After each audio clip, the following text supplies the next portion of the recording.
आज हम लोग करने वाले हैं फिजिक्स का most important question, PYQs question basically.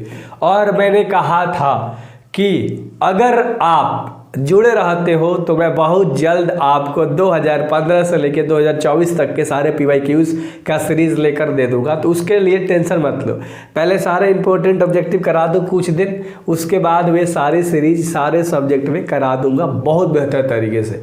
तो बिलीव मी यार, इतना तो यकीन रख सकते हो अपने भाई पर, ठीक है। सबसे पहला सवाल है कि पैरा वैद्युत माध्यम के एकांक आयतन में कुल वैद्युत द्विध्रुव आघूर्ण का जो मान कहलाता है वो क्या कहलाता है? उसे हम ध्रुवण सदिश बोलते हैं। क्या कहते हैं? ध्रुवण सदिश बोलते हैं। अच्छे से याद रखिएगा, पहला का ऑप्शन नंबर पहला ही सही होगा, ए नंबर का ऑप्शन आपका बिल्कुल राइट होगा। चलो अगला सवाल देख लेते हैं जो कि 2 नंबर का सवाल है, सवाल है सामान्य नेत्र के लिए निकट बिंदु लगभग कितना होता है। अब सामान्य नेत्र के लिए बोल रहा है तो उसके लिए 25 सेंटीमीटर होता है, आपको पता है। बहुत प्यार भरा बहुत अच्छा वाला कंटेंट है, तो अच्छे से पूरे देख लेना, ठीक है। चलो अगर आपको पूरा याद होगा तो कमेंट में बताना 30 में कितना सही है, ठीक है। मैं समझ जाऊंगा भाई तुम्हारी तैयारी किस लेवल से है। दृष्टि दोष कितने प्रकार के होते हैं? दृष्टि दोष जो होते हैं वे 4 प्रकार के होते हैं, है ना। ये जो नयन वाला दोष है भाई, है ना, दृष्टि दोष इसी को बोलते हैं। एक कितने प्रकार का होता है? यह 4 प्रकार का होता है, राइट, 4 टाइप्स, ठीक है। चलो मैं मार्कर का इस्तेमाल नहीं करता क्योंकि बच्चे थोड़ा सा इसमें तो फोकस रहेंगे कि मैं कौन सा ऑप्शन बोल रहा हूँ, कौन सा ऑप्शन दिख रहा है उन लोगों को। तो टोटल 4 ऑप्शन है, तो चारों में आप देख रहे हो तो उसके अकॉर्डिंग आपको चलना है। अवतल लेंस की क्षमता होती है, चौथा का ऑप्शन नंबर क्या हो जाएगा? बी, ऋणात्मक। अवतल लेंस की जो क्षमता होती है, जो पावर होती है ना, अच्छे से याद रख लेना, वो क्या होती है? निगेटिव यानी कि ऋणात्मक। बी नंबर का ऑप्शन सही है, the power of concave lens is negative. तो उम्मीद है सब्सक्राइब करोगे एंड बेहतर तरीके से सारी चीज़ें आपको मिलती है। उधर आपको एक नोट्स दिख रहा है, कितना मस्त तरीके से डिजाइन करा है, सारे चैप्टर उसके अंदर है इंक्लूडेड। तो इस तरह से आपको नोट्स भी मैं दे देता हूँ, आपको व्हाट्सएप करना होता है बेसिकली, जहाँ से तुम्हारे एग्जाम में हर क्वेश्चन लड़ता है। मैंने ऐसा बनाया ही है, इतना रिसर्च करा है, मेहनत करा है। सो बेहतर तरीके से व्हाट्सएप करोगे आपको डिटेल मिल जाएगा, ठीक है। चलो अगला, 10 सेंटीमीटर फोकस दूरी के उत्तल लेंस की क्षमता होती है। तो 10 सेंटीमीटर के उत्तल लेंस की क्षमता बोल रहा है तो 95 डायोप्टर होती है, 95D होती है। कितनी होती है?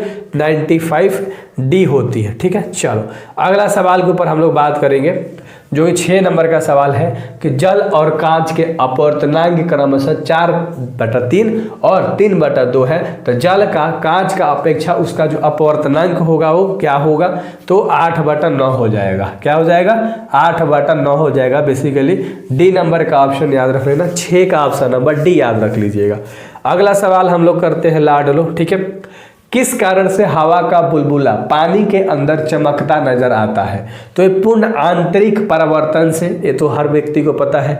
तो डी नंबर का ऑप्शन हो जाएगा due to total internal reflection, ठीक है। तो डी नंबर का ऑप्शन आपका बिल्कुल राइट होगा। अगला सवाल जो 8 नंबर का सवाल है कि जब प्रकाश कांच में प्रवेश करती है, प्रकाश यानी लाइट की बात कर रहा है, एक कांच एक शीशे में जब घुसती है, प्रवेश करती है, तो इसका तरंग दैर्घ्य क्या होता है? घटता है या बढ़ता है? 2 ऑप्शन दे रहा हूँ। इसका तरंग दैर्घ्य घटने लगता है। लाइट जब शीशा में पास होते जाएगा तो उसका थोड़ा थोड़ा तरंग दैर्घ्य क्या होगा? घटेगा ही। बेसिक सी बातें थी, अच्छे से समझ में आ गया होगा। चलो अगला सवाल के ऊपर हम लोग बात करेंगे 9 नंबर। प्रकाश वर्ष कितना, मतलब किस भौतिक राशि का मात्रक होता है? अब प्रकाश वर्ष जो है वो भौतिक राशि का मात्रक होता है। अब इसमें समय होगा या दूरी होगा? ये क्वेश्चन थोड़ा सा मैं आप पे छोड़ता हूँ, मैं बता दूँ वरना बोलोगे नहीं। दूरी का, समय प्रकाश वर्ष आपको पता है दूरी का। चलो अगला 10 नंबर सवाल कह रहा है कि लुप्त तार एमीटर मापता है प्रत्यावर्ती धारा का। तो क्या मापता है? प्रत्यावर्ती धारा का मापता है मूल औसत वर्ग धारा, यानी सी नंबर का ऑप्शन इसका बिल्कुल राइट हो जाएगा, यानी रूट मीन्स स्क्वायर करंट, ठीक है। अच्छे से याद रख लीजिएगा, है ना। आ जाइए अगला सवाल 11 नंबर कह रहा है कि विद्युत लेपन में उपयोग आने वाली धारा होती है। विद्युत लेपन में उपयोग होने वाली जो धारा होती है उसे हम DC बोलते हैं, ठीक है, याद रहेगा। ए नंबर का ऑप्शन बिल्कुल राइट है, DC हम लोग उसे कहते हैं, ठीक है। अगला 12 नंबर सवाल है कि सोलर कुकर में उपयोग होता है। सोलर कुकर में उपयोग होता है। तो सोलर कुकर में क्या उपयोग होता है? अवरक्त किरणें। ठीक है, तो यहाँ पर सी नंबर का ऑप्शन बिल्कुल राइट हो जाएगा। अवरक्त किरणें यूज होता है सोलर की मतलब कुकर के अंदर में। अगला, वह धारा किसके मान और दिशा समय के साथ आवर्त रूप से बदलते रहते हैं, उन्हें कहा जाता है। ध्यान से सुनो, वह धारा किसके मान और दिशा समय के साथ आवर्त रूप में बदलते रहते हैं, उन्हें कहा जाता है, उन्हें कहा जाता है प्रत्यावर्ती धारा। ए नंबर का ऑप्शन आपको दिख रहा है। क्या दिख रहा है? ए नंबर का ऑप्शन आपको दिख रहा है। And next question is galvanometer की कुंडली में फेरों की संख्या बढ़ने पर उसकी धारा सुग्राहिता क्या होती है? बता दो, बढ़ती है या घटती है? तो वो बढ़ जाती है। गैल्वेनोमीटर की कुंडली में फेरों की संख्या बढ़ने पर उसकी धारा जो सुग्राहिता होती है वो भी बढ़ जाती है। ए नंबर का ऑप्शन सही होगा। ए नंबर का ऑप्शन सही होगा। देखो, मैं आज तक जो भी कंटेंट लाया ना वो बाकी लोगों से हट के लाया, मेहनत करा उस चीज़ के ऊपर, PYQs पे मेहनत करा। ठीक है, ऑफ कोर्स आप देख रहे हो सब्सक्राइबर कम है, आप देख रहे हो व्यूज़ कम है, बट जितने भी बच्चे देखते हैं उन्हें पता है कि कैसा कंटेंट यहाँ मिलता है।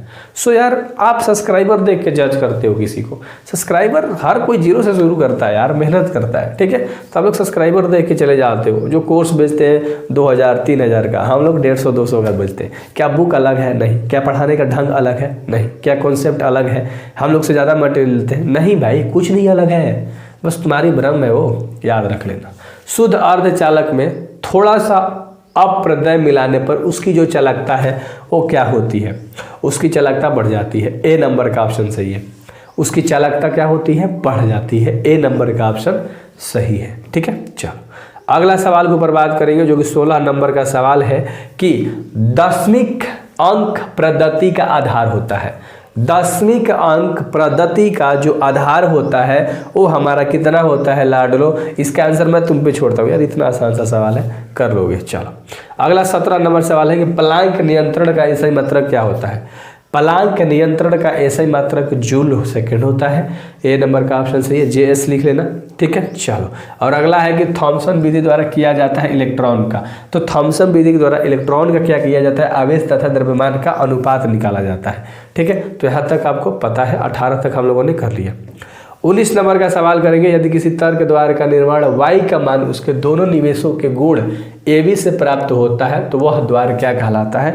तो वह जो द्वार है वो कहलाता है एंड, AND। ठीक है, एंड गेट आपको पता है। ठीक है, तो AND याद रख लेना। ए नंबर का ऑप्शन याद रख लेना। ठीक है, चलो आगे बढ़ते हैं, जो कि 20 नंबर का सवाल है कि सोडियम का देहली तरंग दैर्घ्य होता है। तो सोडियम का देहली तरंग दैर्घ्य 540 nm होता है। ठीक है, ओ भाई अभी तो गिर जाता यार। चलो अगला सवाल है 21 नंबर का। ठीक है, गैसें चालकता तब प्रदर्शित करती है जब, तो गैसें चालकता कब प्रदर्शित करती है? क्या होता है? तो ये जब दाब कम किया जाता है तब ये प्रदर्शित होती है गैसें चालकता। राइट, देख लिया ना। चलो आगे एक एक चीज़ याद किया करो, है ना। नाभिकीय बल क्या होता है? देखो, लुप्त प्रास इसका इतना सही तो कह रहा है। संतृप्त होने वाला बल ये भी होता है और आवेश से स्वतंत्र भी होता है, यानी इनमें से सभी हो जाएगा। ऑप्शन डी नंबर का ऑप्शन इसका राइट हो जाएगा 22 का। ठीक है, चलो अगला, प्रथम नाभिकीय अभिक्रिया किसके द्वारा दी गई थी? है ना, ये बता सकते हो क्या? रदरफोर्ड के द्वारा। प्रथम नाभिकीय अभिक्रिया किसके द्वारा दी गई थी? रदरफोर्ड। नाम रट लो, ये क्वेश्चन का ऑप्शन देने की जरूरत नहीं है, नाम रट लो। ऐसे ऐसे क्वेश्चन का आंसर प्योर याद रखा करो कि ऑप्शन देके कंफ्यूजन ना हो, क्योंकि ये सब बहुत इंपॉर्टेंट वाले सवाल होते हैं। बेसिक गेट है। बेसिक गेट क्या होता है? एंड और नॉट। ठीक है, क्या होता है? एंड और नॉट, यानी डी नंबर का ऑप्शन बिल्कुल राइट हो जाएगा। अगला सवाल 25 नंबर के, निम्नलिखित में किसे विभाजित नहीं किया जा सकता है? तो निम्नलिखित में किसे विभाजित नहीं किया जा सकता है? फोटोन को, क्योंकि परमाणु हो जाता है, नाभिक हो जाता है, धान आयन ये सब विभाजित हो जाते हैं, विभक्त हो जाते हैं, डिवाइड हो जाते हैं, बट फोटोन नहीं होता। ठीक है, चलो अगला, रेडियो सक्रियता की इकाई क्या होती है? लाडले सब्सक्राइब नहीं किया अभी तक सब्सक्राइब कर लो, नहीं किया कर लो। क्यूरी होता है। रेडियो सक्रियता की जो इकाई होती है वो क्यूरी होती है। डी नंबर का ऑप्शन सही है। अगला, इनमें से कौन विद्युत में विक्षेपित नहीं होता है? तो विद्युत में विक्षेपित नहीं होता है गामा किरणें। ए नंबर का ऑप्शन बिल्कुल राइट हो जाएगा, गामा किरणें। हाइगेंस के द्वारा दिया गया है। हाइगेंस के द्वारा क्या दिया गया है? हाइगेंस के द्वारा तरंग सिद्धांत दिया गया है। अच्छे से याद रखिएगा, तरंग सिद्धांत दिया गया था। और न्यूटन के कड़े के सिद्धांत का प्रतिपादन कब किया गया था? तो वे किया गया था 1675। सी नंबर का ऑप्शन दिख रहा है, 1675 में किया गया था। एंड द नेक्स्ट क्वेश्चन, श्वेत प्रकाश का अपने अव्ययी रंगों में विभक्त होने की घटना कहलाती है, तो यह भी कहलाती है वर्ण विक्षेपण। श्वेत प्रकाश का अपने अव्ययी रंगों में विभक्त होने की घटना कहलाती है वर्ण विक्षेपण। सी नंबर का यानी डिस्पर्जन ऑफ कलर। अच्छे से याद रख लीजिएगा। सो यार मैंने बेहतर तरीके से कराया। मिलते हैं अगले वीडियोस में। Thank you very much. Do subscribe for examinations, board examinations पढ़ने के लिए। मिलते हैं नेक्स्ट वीडियोस।